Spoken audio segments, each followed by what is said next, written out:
Hello and welcome. Today for Study Sunday, we're going to be doing something a little bit different. We're going to be talking about the idea or the concept of priming in psychology. We're going to cover a couple studies in that, but we're not going to cover any study in depth, and instead we're just going to be discovering or exploring this idea because I think it's pretty important for some other things I want to talk about down the road, and so I thought I would, do a brief overview of the idea here.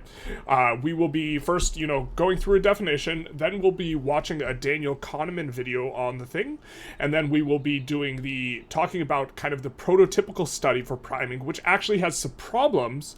We'll be talking about those problems, and then we will be talking about, okay, well, what can we do with all this, or why is this important, or this sort of thing. So, jumping into it, here's the definition. Priming is the idea that an exposure to one stimulus may influence a response to a subsequent stimulus without conscious guidance or intention. And this without conscious guidance or intention thing is important. I think probably the best or simplest example to use for this is commercials. They are extremely effective, and everyone thinks that they're not effective. But what a commercial does is it may not convince you to buy a product, but it makes you think about the product, and so you become more receptive to conversations or ideas around the product. If you watch a commercial on TV for food, for example, it might not make you want to, go to that restaurant or buy that snack food or whatever, but it might make you hungry in a general sense. And in that sort of sense, it has informed your behavior in a way that, isn't necessarily having to do with your conscious guidance or intention. That is, our environment is affecting our behavior in a way that, is divorced a little bit from our control. And this is an important thing to emphasize, because if you know that your environment is priming you, as it were, to behave in a certain way, then you can either do one of two things. You can, influence your environment such that it primes you in a way that is more resourceful, like having, a checklist on top of your computer desk, sort of thing will prime you to do the checklist of things that you need to do in the beginning of the day, something like this. And secondly, you can also just avoid situations that are going to lead you down the road. Road is a nice metaphor, towards particular things that will, prime you negatively. An example of which is there's this book called Thinfluence, which is a very interesting dieting book. It's a dieting book that doesn't give you any dieting advice, and instead it just talks about all the subtle effects that your environment can have on you. And one of the ones it talks about is how when you are driving home down the road, when you drive past a fast food place, you are obviously much more likely to, go to that fast food place, and just the road you take home will have an effect on your weight or waistline. And so this is kind of an interesting thing to think about, in regards to, if you are aware of the priming effect, you can ask yourself these sort of questions regarding, your environment. How is my environment priming me? How can I control that, either by intentionally including something or intentionally excluding something? All right, let's continue. The priming effect refers to the positive effect or negative effect of a rapidly presented stimulus, priming stimulus. And so, in general, it is talking about, kind of a faster thing on the processing of a second stimulus, target stimulus, that appears shortly thereafter.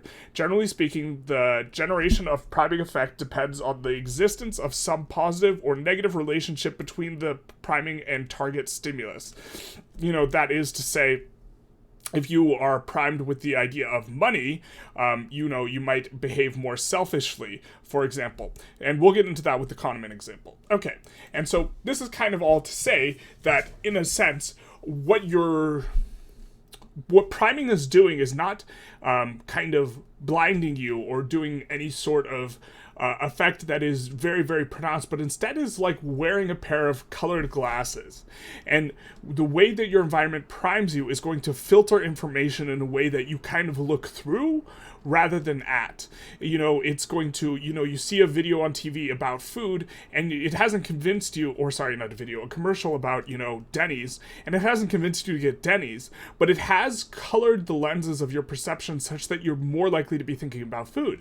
And so this is something to keep, it's filtering reality for you. This effect is a contribution to, how your reality is formed and how your reality is filtered, and it's often subtle and not necessarily, within your conscious intention. So later on in the wiki, they talk about in daily life, priming is thought to play a large part in systems of stereotyping. That is to say, the classic example of the woman clutching her purse after she sees a minority, is an example of she wasn't thinking about being robbed before, and she sees them and she makes an association based on this negative stereotype, and this causes her to clutch her purse. It's not necessarily that she's thinking that this person is likely to rob her, but just invoking the idea, the fact that just seeing someone can invoke an idea is problematic, and it is also like why some, racial issues are more pernicious, for example. This is because attention to a response increases the frequency of that response, even if the intended response is undesired. The attention given to the response or behavior primes them for later activation.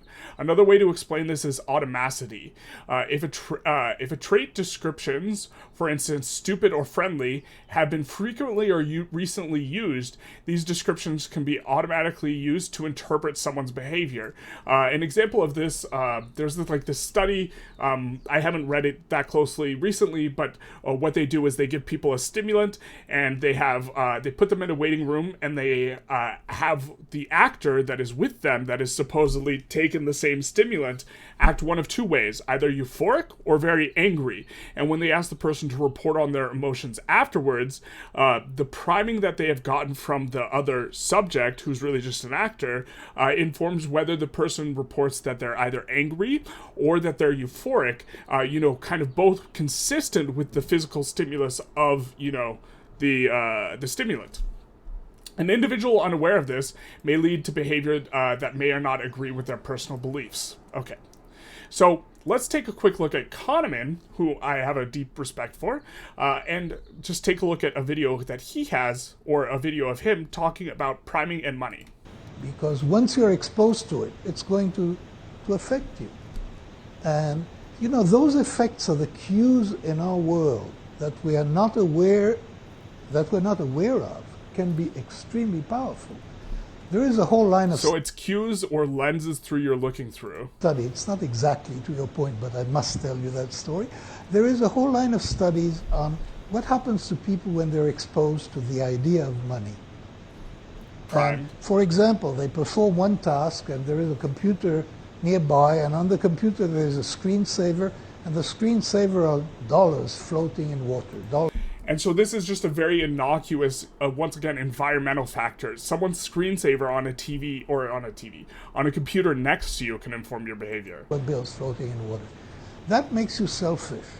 It makes you reluctant to ask for the help of others. It makes you put your chair further away from the chairs of other people when you have to set up an interview situation. And a bit of context, Kahneman is performing experiments. He's a psychologist. He's won the Nobel Prize in economics, studying interesting things regarding to behavior in terms of how we can differ from what would be rational behavior in terms of economics. That's why he won the Nobel Prize outside of his field. But these are the types of things he has studied and observed.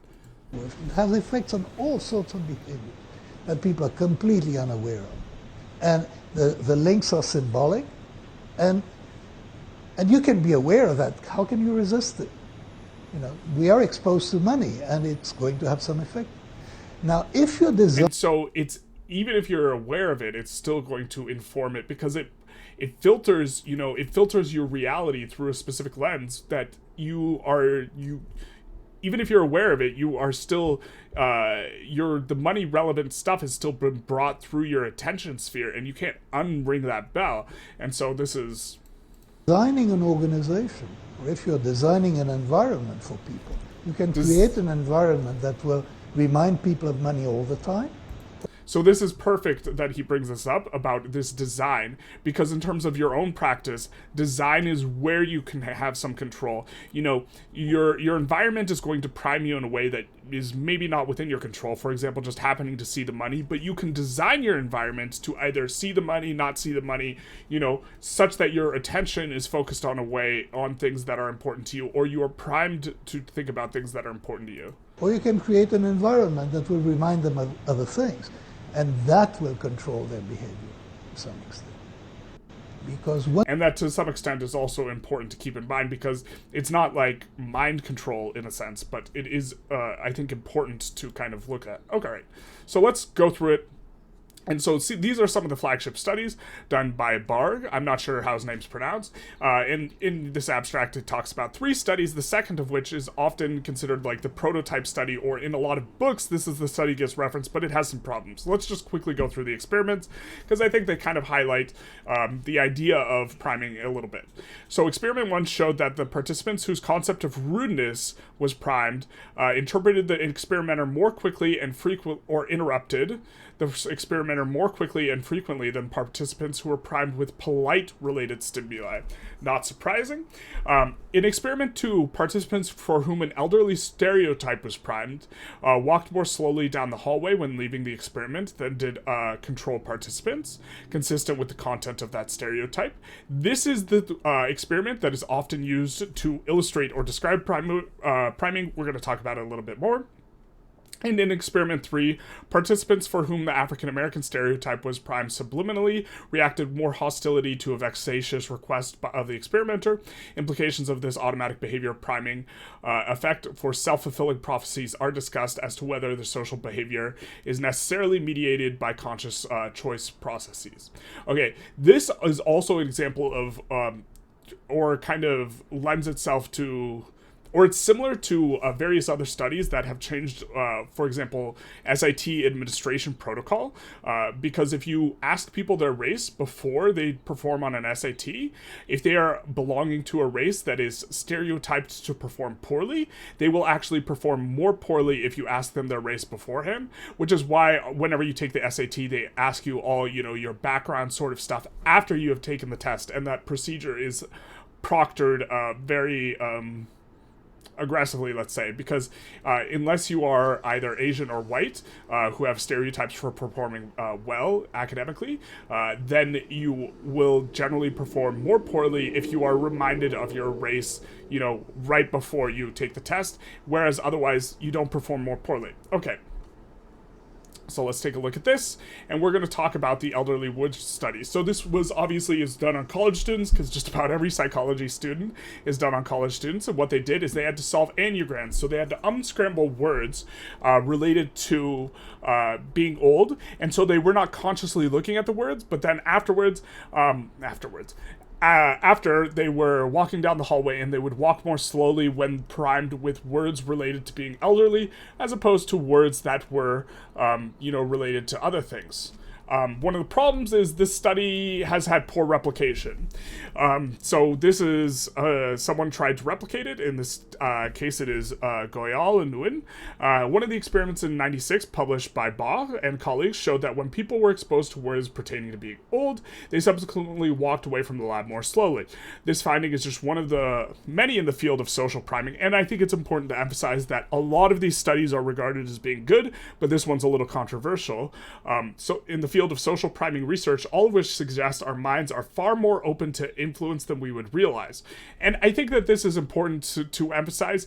Commercials are really effective. Anytime you talk about someone about whether or not commercials affect me, they always say, no, they don't. And the truth of the matter is, if they were not so effective, they would not be so commercialized, and people would not spend so much money on them. It's an enormous industry. They are effective, and so even if some of the people might be correct in saying that they don't affect them, I think that the thing is that the commercials are affecting in a subtle way, and that people need to, or they don't need to, but you would be better off being of the opinion that you are being influenced in a way, rather than this like stoic, I am above this. Okay. In 2012, a different lab led by Stephanie Doyen I'm not sure if I got the pronunciation correct, tried to replicate the elderly word study and failed. Professor Bob reacted angrily. Ever since, there's been controversy over the study, and other related findings has only intensified. Highlights for sure include an open letter from Nobel laureate Daniel Kahneman, who is the same man we saw in this video.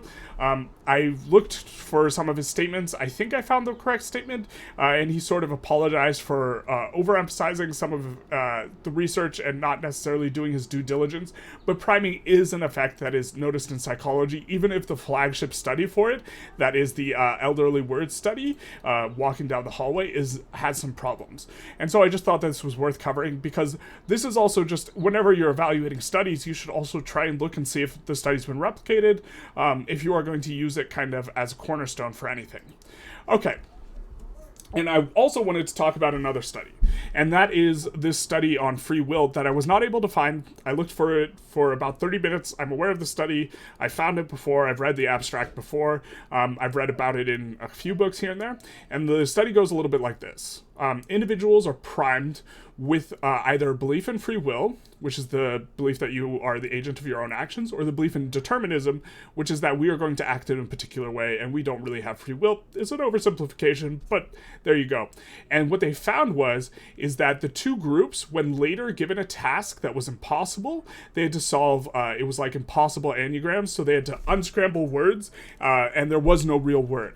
What they found was that the people who were primed with belief in free will would persist on the task for longer than the people who were primed for the belief in determinism, that is, that they aren't the agent of their own actions. And this has important implications, in regards to free will that are kind of a bit to unpack.